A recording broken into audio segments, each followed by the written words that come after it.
समय निकलेगा भगवान से। एक समय एक माई के बच्चे ना होया करते,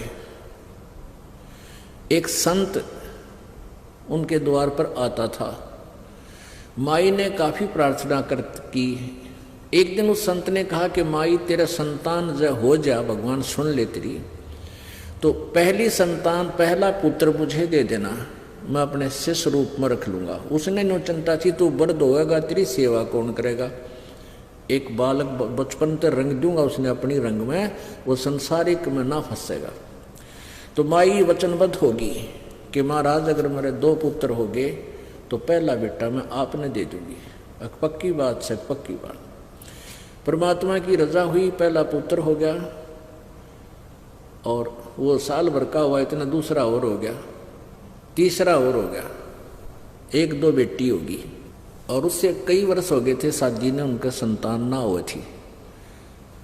तो माई को खुशी हुई भी महाराज जी का क्या वचन कर रखा है। वो आश्रम में रहा करते थे, वहीं आश्रम था उनका गांव से बाहर। तो माई ने संदेशा दिया कि महाराज आपकी कृपा से ये पुत्र हुआ था, तो आपकी दया से 3 पुत्र हो गए और ये आपका बच्चा। ने बोला माई ने 2-1 साल और रख ले तो फिर मुझे दे दो। 3-4 साल का हो गया, थोड़ा सा तो महाराज को दे दिया। 2 उसके पास रह गए, 1 बेटी।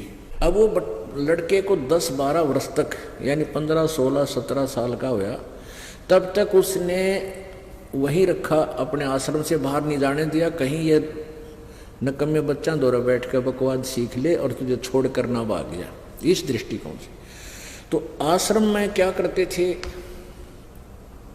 वो महात्मा खुद रोटी लेकर भिक्षा मांगने आता था और आश्रम में औरतों का जाना अलाउड नहीं था।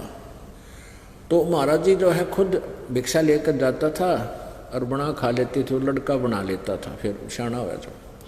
एक दिन उस बच्चे के, उस महात्मा जी का बुखार हो गया बहुत ज़्यादा, और वो 2-3 दिन तक चल गया। जो भिक्षा ला रखी थी वह खत्म होगी। तो लड़का बोला महाराज जी आज मैं भिक्षा ले आता हूँ, आपकी आज्ञा दो।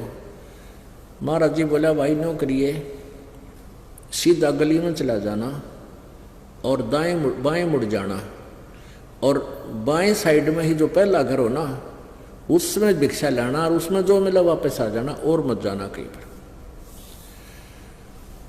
उसने आज्ञा का पालन किया, वो डोला लेकर चल पड़ा। वहां जाकर क्या देखा उसने कि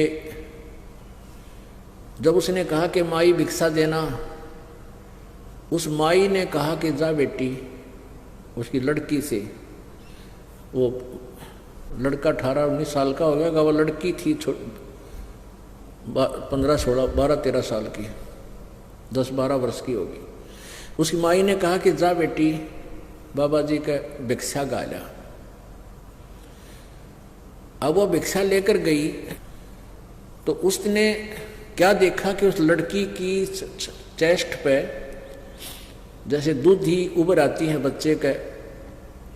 तो उस लड़के ने सोचा ये इस बहन के फोड़े हो गए, और उनके गुरुजी का एक दिन फोड़े फोड़ा हो गया था, और वो फोड़ा बाल तोड़ था, अच्छा मोटा हो गया, और महाराज जी घना दुख हो गया था, काफ़ी मतलब पीड़ा महसूस करते थे, रोते थे रात को। तो वो 1 हफ्ते में जाकर वो